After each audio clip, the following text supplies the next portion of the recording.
and to bring those who are responsible for these killings to book. Relevant stakeholders. That's the key line. Section 206(1) of the South African Constitution says a member of the cabinet must be responsible for policing and must determine national policing policy after consulting the provincial governments and taking into account the policing needs and priorities of the provinces as determined by the provincial executives. National policing policy must make provision for different policies in respect of the different provinces after taking into account the policing needs and priorities of these provinces. Section 207(1) says the president, as head of the national executive, must appoint a woman or a man as the national commissioner of the police to control and manage the police. This commissioner must exercise control over and manage the police service in accordance with the national policing policy and directions of the cabinet member responsible for policy. The commissioner, with the concurrence of provincial executive, must appoint provincial commissioners, and these commissioners are responsible for their provinces.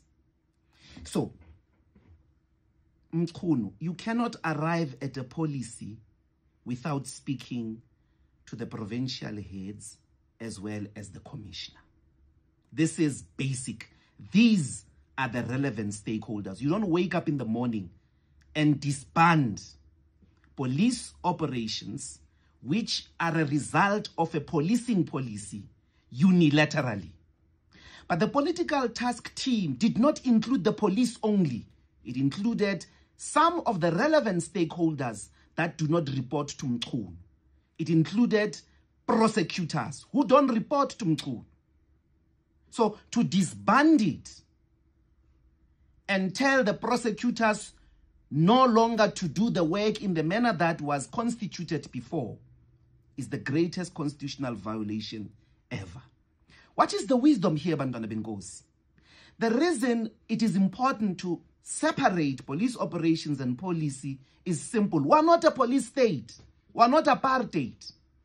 Why the founders of this constitution saw it fit that politicians must not get involved in operations is because a bunch of apartheid politicians used to sit in parliament and continue to arrest of Sobukwe in Robben Island by a mere resolution of the House.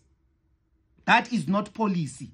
If we allow that, one day Mkhunu is going to wake up and just arrest us. On the basis of what? Of a mere political view. That particular presentation by the police minister was an embarrassment to the founding values and principles of a democratic South Africa that ought to have been disarticulated from a police state which constituted apartheid. What happened there? You buried, you buried the entire principles of what it means to be a democratic state.